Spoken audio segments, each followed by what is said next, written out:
जय Hind. UP DElEd के प्रथम सेमेस्टर में गणित विषय का जो पहला चैप्टर था संख्या का बोध अंकों का ज्ञान से, उसका हम कुछ प्रतियोगी प्रश्न को रखे हैं जो 25 नंबर का आपसे पूछ लेता है। किस मॉडल से पूछता है वो हम यहाँ पर बताने वाले हैं।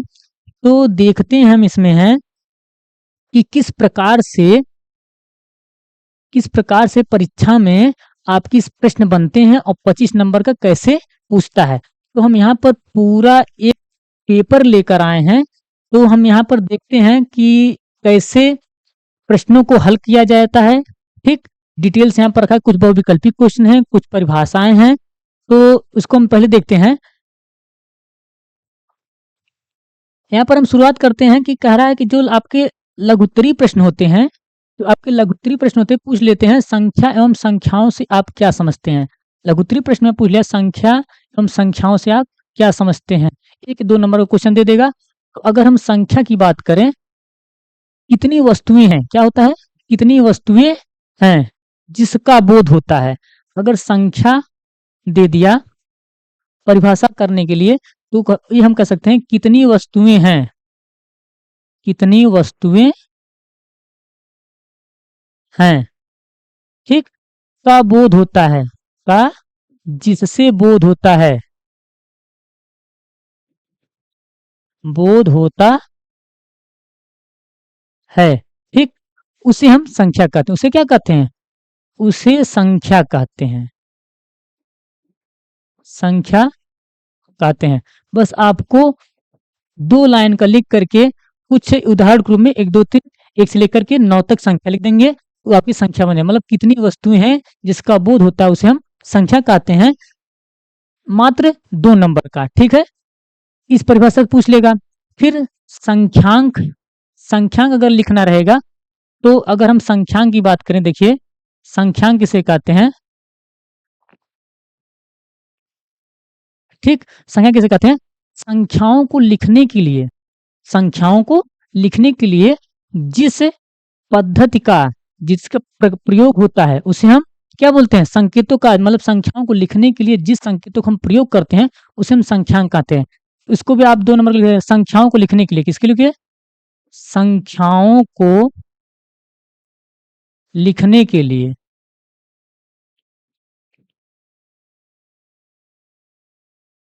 संख्याओं को लिखने के लिए जिन संकेतों द्वारा हम व्यक्त करते हैं। ठीक, जिन संकेतों द्वारा,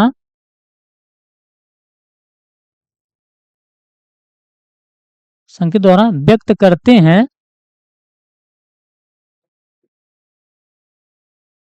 उसे हम संख्यांक कहते हैं। अब संकेत, संकेत आप अंतरराष्ट्रीय 1 2 3 लिख सकते हैं, और आप अंतरराष्ट्रीय के अलावा आप देवनागरी लिपि लिख सकते हैं। ठीक, संख्याओं को संकेत के, जैसे आप 1 2 3 4 5 4, ठीक, और 5, ये सब लिख सकते हैं। और अंतरराष्ट्रीय 1 2 3 4 5 ये लिख सकते हैं। दूसरा संख्यांक में आपसे अगर रोमन होता है, रोमन कौन सा, 1 2 3, ठीक, रोमन वाला हो गया। इन सबको हम उदाहरण के रूप में देख सकते हैं। अब आगे अगला क्वेश्चन इसमें देखते हैं। दूसरा कहता है, पूछ लेगा रोमन, क्या पूछ लेगा, रोमन से आप क्या समझते हैं। संख्या क्वेश्चन बढ़िया दिया है, रोमन से आप क्या समझते हैं। ठीक है, अब देखिए रोमन का संख्याओं को लिखने के लिए, संख्याओं को लिखने के लिए हम जिस हिंदी अरबिक की प्रयोग करते हैं, पद्धति का प्रयोग करते हैं, हिंदी का प्रयोग कर सकते हैं, अरबिक पद्धति का प्रयोग कर सकते हैं, उसी प्रकार प्राचीन पद्धति हमारा रोमन भी थी, उसी प्रकार प्राचीन पद्धति हमारी रोमन भी थी, उसको रोमन में लिखते हैं। अब रोमन में लिखना है 1 2 3, ठीक, 4 5, ये सब रोमन में है। तो प्राचीन पद्धति का ये लिखने वाला है, तो उसको हम रोमन कहते हैं। आप इस तरह परिभाषा 2 लाइन की लिख सकते हैं। फिर देखते हैं अगला, अगला प्रश्न हमारा कह रहा है कि भाज्य अभाज्य संख्या किसे कहते हैं। ठीक है, क्या कह रहा है, भाज्य अभाज्य संख्या, भाज्य अगर भाज्य की बात करें, आपको पिछली वीडियो में बताया गया है भाज्य के बारे में, वे संख्याएं जो एक और स्वयं के अलावा किसी और संख्या से कट जाती हैं, वो कौन संख्या कहलाती हैं? भाज्य संख्या कहती हैं। मतलब भाज्य संख्या वो हो गई, मतलब वे संख्या जो एक और स्वयं के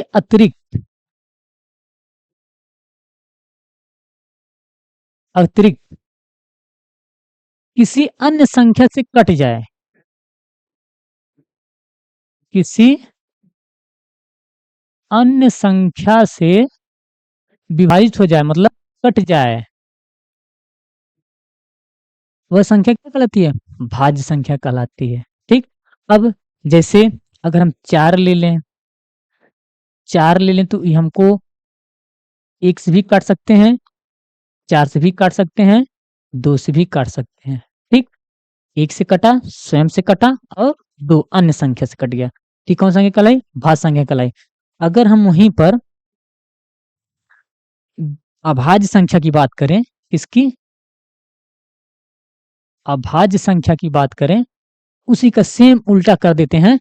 वे संख्या जो एक और स्वयं के अलावा अन्य की संख्या से ना कटे, डिवाइड ना हो, विभाजित ना हो। ठीक, तो कौन संख्या कहलाती है? जैसे एक और स्वयं के अतिरिक्त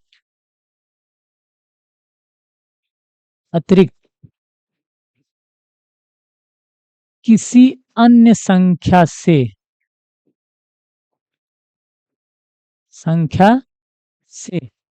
ना कटे। ठीक, क्या हो? किसी अन्य संख्या से ना कटे, वो संख्या अभाज्य कहलाती है। अब अगर हम 2 ले लें, 1 से कटेगा, स्वयं से कट रहा है। ठीक। 3 ले लें, 1 से कटेगा, स्वयं से कटेगा, 3 हो गया था।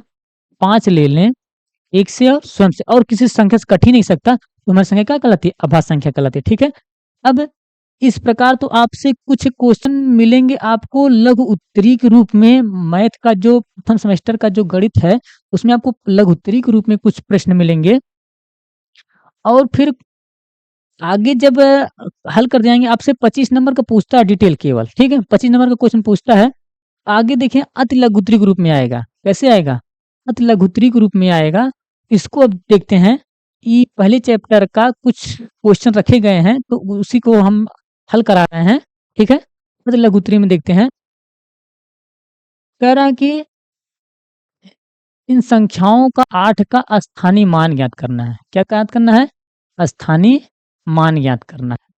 आपको स्थानीय मान पता है कि स्थानीय मान कैसे निकाला जाता है। अगर स्थानीय मान हम निकालें, तो आपको ये पता था कि जो संख्या का स्थानीय मान पूछ रहा है, उसके बाद जितनी भी संख्याएं आती हैं, उन सब के 0 लगा देते हैं। क्या लगा देते हैं? 0 लगाते हैं। स्थानीय मान पूछ रहा है, आपको पता है इकाई, दहाई, सैकड़ा, हजार, 10,000।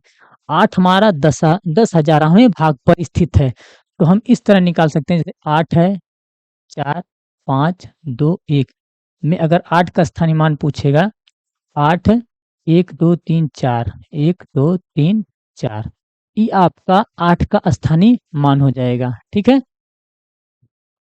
फिर 5वां संख्या आपसे कह रहा है, संख्या 3, 4, 7, 7 में दोनों 7 का स्थानीय मान बताइए। दोनों 7 का स्थानीय मान बताना है।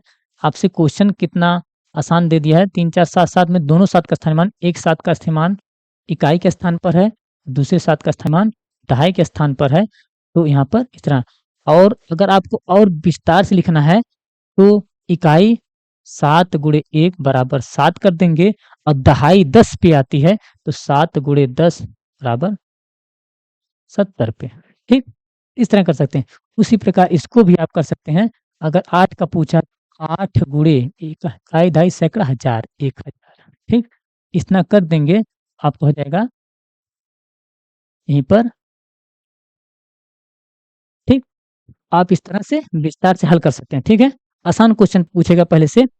फिर आगे है, संख्या में 5, 6, 9 अंकों का स्थानीय मान ज्ञात करिए।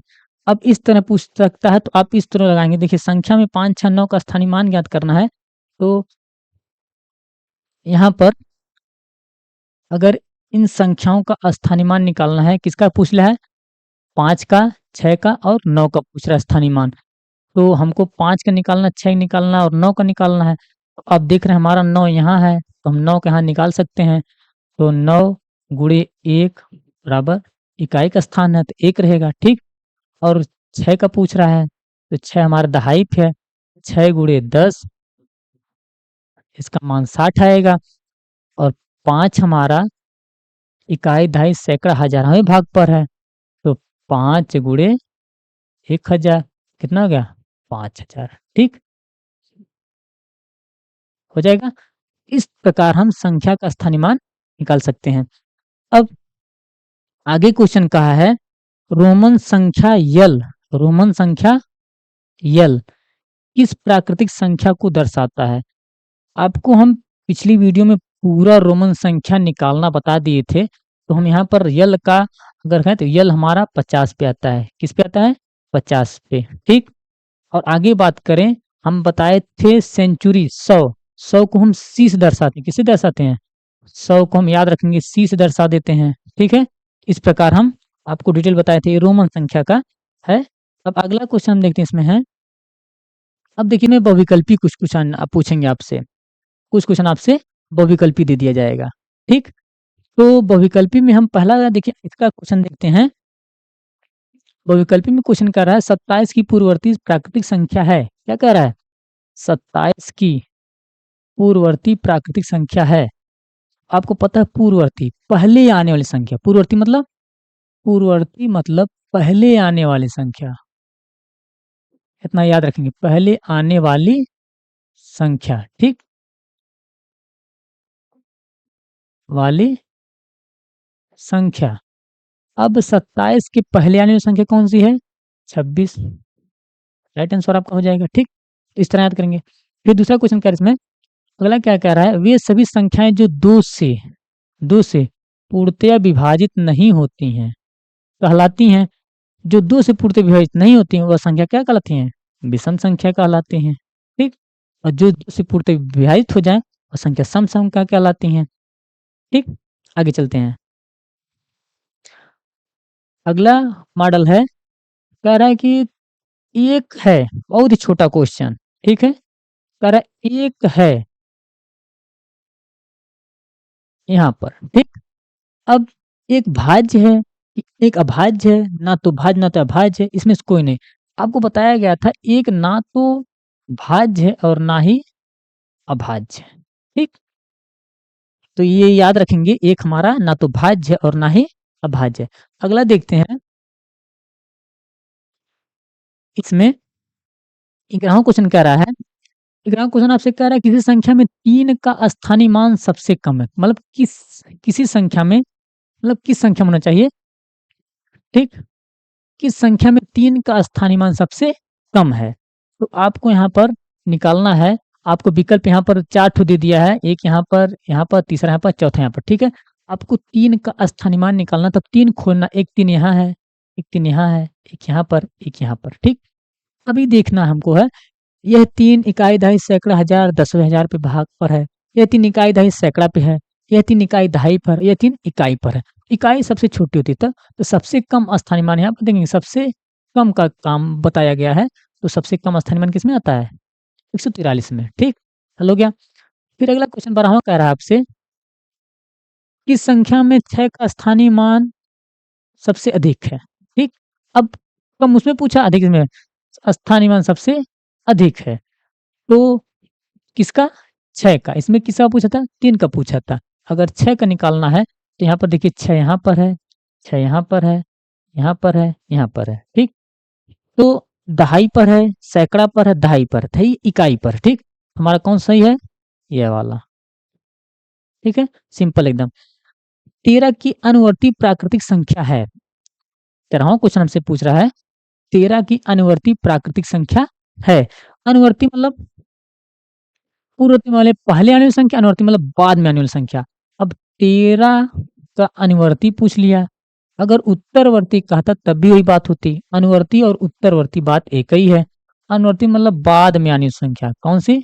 बाद में आने वाली संख्या। ठीक, आने वाली संख्या। 13 के बाद में कौन संख्या आती है? 14 ही आएगी, और कोई संख्या कहाँ से आएगी? ठीक, बीच में। तो 13 के बाद 14। ठीक है, अनुवर्ती प्राकृतिक संख्या पूछ लिया तो बाद में। अगर 13 की उत्तरवर्ती पूछ लिया तब भी बाद में, 14 उत्तर आएगा। ठीक है, अगला क्वेश्चन देखते हैं। इसमें है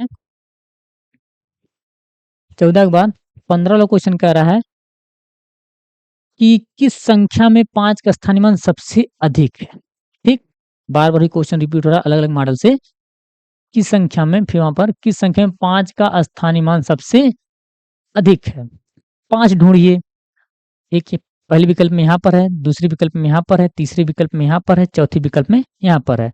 आपको पता है दहाई वाला तो बड़ा 10 वाला हो जाएगा, इकाई वाला एक रहेगा, मतलब छोटा रहेगा। तो यह दहाई पर है, इकाई पर है, सैकड़ा पर है, दहाई पर है। तो सबसे कम स्थानीय मान किसका हो जाएगा? इकाई वाले का। ठीक है, तो हमारा विकल्प दूसरा जो है वो सही हो जाएगा। ठीक है, अब आगे क्वेश्चन देखते हैं। 15वां क्वेश्चन यहाँ पर, 15 और 16 दोनों एक साथ यहाँ पर हो गया है। तो ये देखते हैं, कह रहा है कि 15वां कह रहा है 80 और 90 के बीच अभाज्य संख्या बताइए। देखिए ये भी बहुत सिंपल है। 80 और 90 के बीच अभाज्य संख्या आपको निकालना है। ठीक है, तो आपको उसमें बताया गया था कि 80 1 से 100 तक कुल 25 अभाज्य संख्या अगर हो गई, तो केवल 80 और 90 के बीच अभाज्य संख्या बताना है। आपको पता है अगर हम संख्या इस विकल्प में तो आप छांट ही लेंगे जो चारों विकल्प में है। देखिए विकल्प में छांटना तो कैसे करेंगे? अभाज्य मतलब होता है एक और स्वयं के अलावा किसी से ना कटे। अभाज्य का मतलब होता है एक और स्वयं के अलावा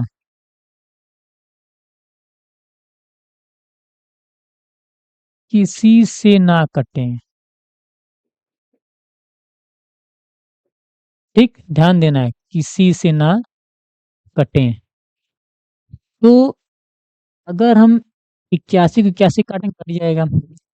9 से काट रहे हैं, देखिए यह जो संख्या है 1 से भी कट जाएगा, 81 से भी कट जाएगा, 9 से भी कट जाएगा, और संख्या खोजेंगे तो और संख्या से कट जाएगा। 9 9 81। ठीक, कट जा रहा है। 83 नहीं कट रहा है। तो आप जब इन कट जा रहा है, ये नहीं कट रहा, तो हमको दोनों मैच कराना है कि दोनों ना कटे। ये भी गलत हो गया आपका। आभा संख्या इसमें से एक है, इसमें 83 और 87 दे दिया। ठीक, 83 और 87 ये भी संख्या कट जाएगी। अब आपका इसमें ये निकालना है कि कौन सी संख्या अभाज्य संख्या है। ठीक है, तो 83 और 89 कौन संख्या है? अभाज्य संख्या है। एक ही आप संख्या ये हो गई, ये।